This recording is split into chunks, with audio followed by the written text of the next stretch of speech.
Le vamos a dar la bienvenida a Paulina Lescano, analista de mercados y muy amiga de la casa. ¿Cómo estás, Paulina? ¿Cómo andás? ¿Estás? Sí, estoy. ¿Me escuchás? ¿Cómo andás, Paulina? Ese fondo es de La Pampa. Ya sé dónde estás por el fondo en el que apareces. Sí, exactamente. Estoy en La Pampa. ¿Estás en La Pampa? ¿Cómo andás tanto tiempo? Hace mucho que no te veía.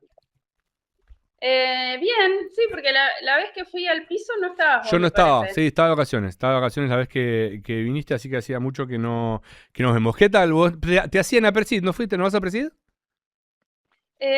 No, no fui este año. ¿No? El viernes tengo que viajar y bueno, no me da, viste que cuando uno vive en el medio en el interior, las distancias, las conexiones, todo es bastante más complicado. Es verdad, es bastante más complejo. Bueno, te quedarás con las ganas. Paulino, contaba hace un ratito de el lío que hubo en los puertos esta semana, con esto que muchos no saben que es el practicaje, el pilotaje. Vos estás empapada en esa, imagino que sí, porque formará parte. No, me interesa mucho entender qué se pierde o cómo afecta en el negocio del agro que el puerto esté parado. ¿Por qué? Para entender, para hacer la lectura política, si se quiere, incluso el gobierno termina dando marcha atrás. ¿Qué implica que un puerto esté parado? Bueno, implica principalmente que no pueda salir el principal punto de generador de dólares de la Argentina. Siempre ustedes en todos los programas remarcan la importancia del agro, que genera entre el 50 y el 60% de los dólares de exportaciones de Argentina. Total. Entonces, cualquier conflicto que imposibilita la salida de toda esa mercadería, obviamente afecta, por empezar, que los importadores de otros países puedan ir recibiendo esa mercadería, que ingresen esas divisas y después todo para atrás, ¿no? Los exportadores tienen que asumir un montón de costos porque esos barcos están ahí Están ahí atracados, si parados. queréis, no pueden. Y para atrás, también la logística de por ahí los productores que necesitaban entregar la mercadería para poder cobrarla, también se ven afectados. Así que sí, te diría que como vos dijiste, el poder de los que hacen ese tipo de medidas es tan fuerte que el gobierno dio marcha atrás con la aplicación de un decreto que afectaba o que desregulaba justamente la actividad de los practicantes. Los practicantes son los que, corregime vos que sabes más que yo, son los que se suben a los barcos y les dicen, los más o menos guían a los capitanes de los barcos de afuera de cómo ir por los lugares que son más estrechos, por la profundidad y demás. Son como los que conocen la zona, digamos así dicho lo gaucho. Son los que permitirían que esos barcos lleguen digamos, al muelle que tienen que ir y demás. Lo más importante, si querés, en esto es que los exportadores ahí no tienen nada que ver. Los Claro. exportadores no contratan a los practicantes, sino que la relación, si querés, de contrato es con las agencias marítimas. Claro. Así que, bueno, en este caso los exportadores se veían afectados inclusive por algo que no tenían ellos poder de decisión, como sí ha pasado en otras oportunidades, no sé, con paro de aceiteros, suponete y Claro. demás, que ahí sí tienen que negociar con las fábricas, los exportadores. Acá era como una cosa bastante ajena. Total. Por eso es que hizo tanto ruido, no solo para los exportadores, sino para toda la cadena para atrás, para los camioneros que llegaban con las cargas, los que tienen que pagar el buque parado ahí, los productores que tenían que entender que tenían que demorar sus entregas. ¿Se puede estimar? ¿Hay forma de estimar cuánto sale? Viste que cada tanto salen unos números así medio al voleo, de cuánto cuesta por día un puerto parado.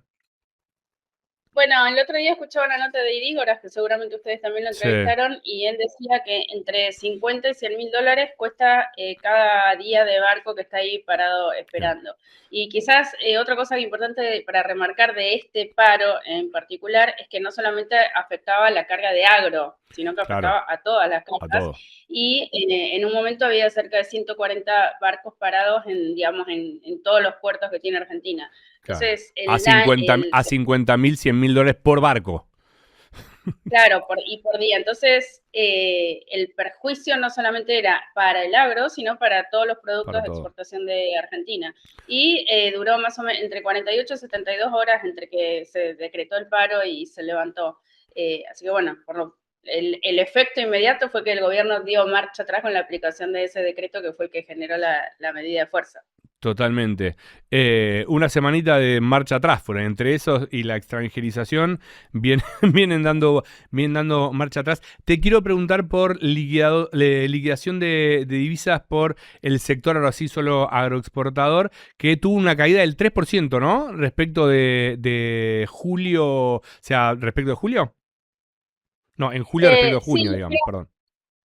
el dato es que fueron cerca de 3.000 millones de dólares Claro. en julio. Si lo comparás con junio, fue un 3% por debajo, pero quizás el dato más importante es que representó un 28% menos que julio del año pasado. Todo Interanual. eso, claro, interanual, o sea, de julio contra julio, todo eso en un año que tenemos una cosecha súper récord, que no hay duda que es una cosecha súper récord, pero la aclaración que te hago es que esa caída tiene que ver con que en julio del año pasado, no sé si te acuerdas, al 30 de julio se vencía la baja temporal de derechos de exportación.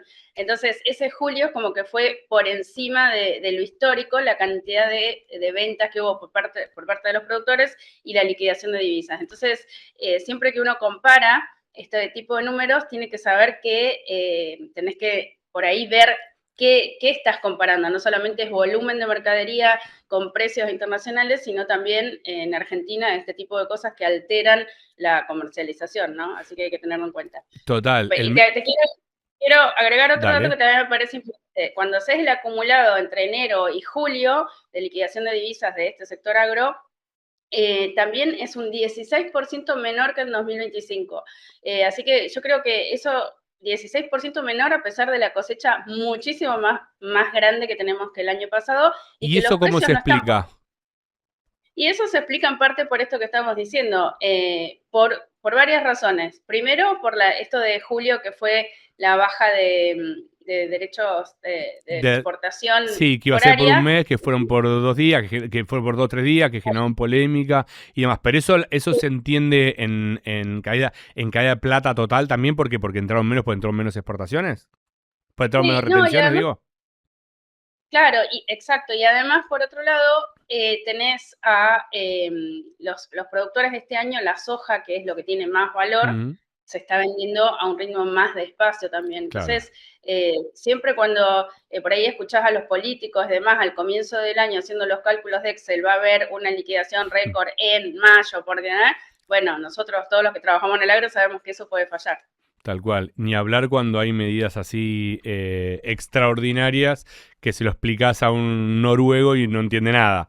Es el famoso Argentina no lo entenderías del negocio agropecuario. Paulina, te quiero preguntar por Chicago también.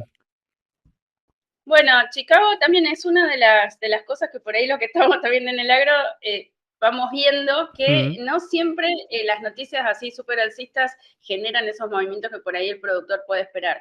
Cuando vos mirás los precios en Chicago, a pesar de que, por ejemplo, en el caso del trigo, estamos en una guerra que recrudece entre Rusia y Ucrania, que en conjunto representan el 30% de las exportaciones Total. de trigo, por ejemplo, el trigo viene cayendo en Chicago te diría, en las últimas 3 semanas, viene perdiendo parte de lo que había ganado durante julio, entre junio y julio.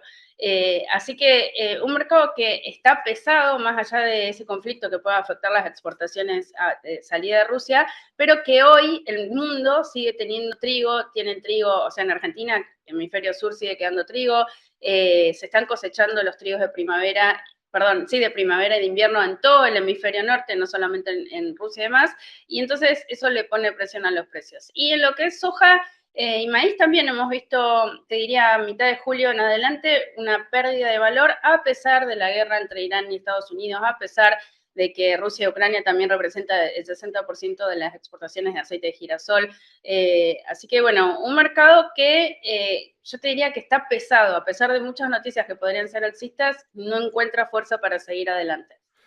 Bien, qué complejo que nos resulta a los que no estamos tan empapados como vos entender todas estas cosas. Hay también algo con la caída del petróleo, ¿no? Hay como mucha expectativa de que se llegue a un acuerdo entre Estados Unidos e Irán. Esto presiona a la baja muchos de los mercados.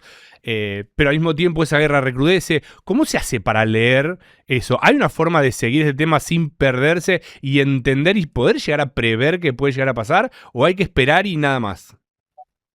No, yo creo que es importante, el mundo va cambiando rapidísimo, entonces por ahí tampoco es que uno se queda con la historia de lo que pasó hace 10 años porque ya el mundo es totalmente distinto. Claro. Pero sí creo que lo que hay que leer, si querés, es que el contexto general, una de las causas que está generando la volatilidad que tenemos en el mundo y demás es la presidencia de Trump, que por ahí para los que no es que hace 80 años que estamos en el mercado, sino los que estuvimos en su presidencia anterior, sabemos que en su presidencia anterior generó muchas de las cosas que está generando ahora. Entonces, sabes que el mercado puede tener mucha volatilidad y cambiar de un día para el otro con comentarios que haga él o demás. Entonces, creo que hay que tener en cuenta eso y si sos productor, no quedarte solamente con los titulares alcistas y tratar, en todo caso, si tenés distintas fuentes de información, siempre tener fuentes que tengan distinta visión, ¿no? Porque si no es como que te quedas, siempre vas a preferir quedarte con las noticias de titulares alcistas. Pero sí hay manera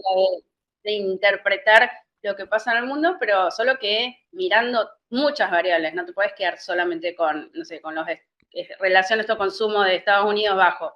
Tenés que mirar muchísimas más cosas. Bien, lo mismo que cuando veíamos las comparativas que hablábamos recién de las caídas, si a vos haces el doble clic y ves lo que pasó el año pasado, lo entendés un poquito más. La última, Paulina, te traslado lo que decías recién de Trump a la Argentina. ¿Cuál es el ánimo o qué se le dice al productor de acá en adelante en términos de estabilidad del mercado, impacto que tienen las cosas que pasan afuera, posibles regulaciones o desregulaciones? ¿Cómo me dice el termómetro del productor agropecuario argentino de acá a fin de año, ponele?